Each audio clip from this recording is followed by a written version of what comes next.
మా చెల్లి ఏం చేస్తుందో చూస్తాను. సీటు పక్కన పెట్టి కొద్దిసేపు ఆడుకుందా. ఫోన్ ఎక్కడ ఉంది ఇక్కడే ఉందా దొంగ.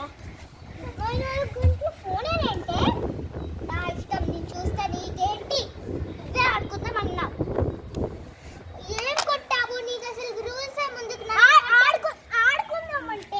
ఆడుకుందామంటే ఫిజికల్ గేమ్స్ అమ్మా. ఫిజికల్ గేమ్స్ అయితే ఈ ఫోన్లో కూడా నేను ఆడే ఫిజికల్ గేమ్స్. ఫోన్లో ఆడితే ఐస్ ఎఫెక్ట్ వస్తుంది. ఐస్ ఎఫెక్ట్ మా చెల్లి తెలీదు. మా ఫ్రెండ్ వాళ్ళ ఇంటికి గోడ దూకి వెళ్ళాను. వెళ్ళి మొదలెట్టారా? ఎప్పుడు చూసినా ఫైటింగ్ అయినా మీ ఇద్దరికి. పని పాట లేదా? ఆపండి ఇంక ఫైటింగ్. మా చెల్లి కొట్టేంత రైట్స్ ఎవరిచ్చారు నీకు? అది కాదని తను ఎక్కువ ఫోన్ చూస్తుంది. ఫిజికల్ యాక్టివిటీస్ గేమ్స్ ఆడదామంటే ముందుకు చెల్లి, మీ అక్క మాట వినొచ్చు కదా. ఫోన్ చూసే వాళ్ళు చాలా ప్రాబ్లమ్స్ వచ్చేది.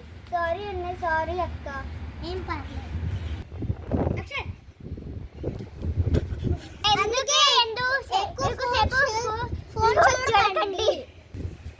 ఎక్కువసేపు ఫోన్ చూసే వల్ల ఎక్కువ ప్రాబ్లమ్స్ వస్తాయి. ఆ ప్రాబ్లమ్స్ ఏంటంటే హెడేక్, ఐస్ పెయిన్, హ్యాండ్స్. ఎందుకంటే ఎక్కువ హ్యాండ్స్ మనం చేసినప్పుడు ఫింగర్స్ చాలా పెయిన్ వస్తాయి. నోస్ మొత్తం కొంచెం అలా. ఇంకా ఐస్లో చిన్న ఐస్ చూడడం వల్ల చాలా ఎఫెక్ట్ అవుతాయి. ఎందుకంటే ఐస్లో చిన్న థిన్నెస్ట్ నర్వ్స్ ఉంటాయి కదా, అవి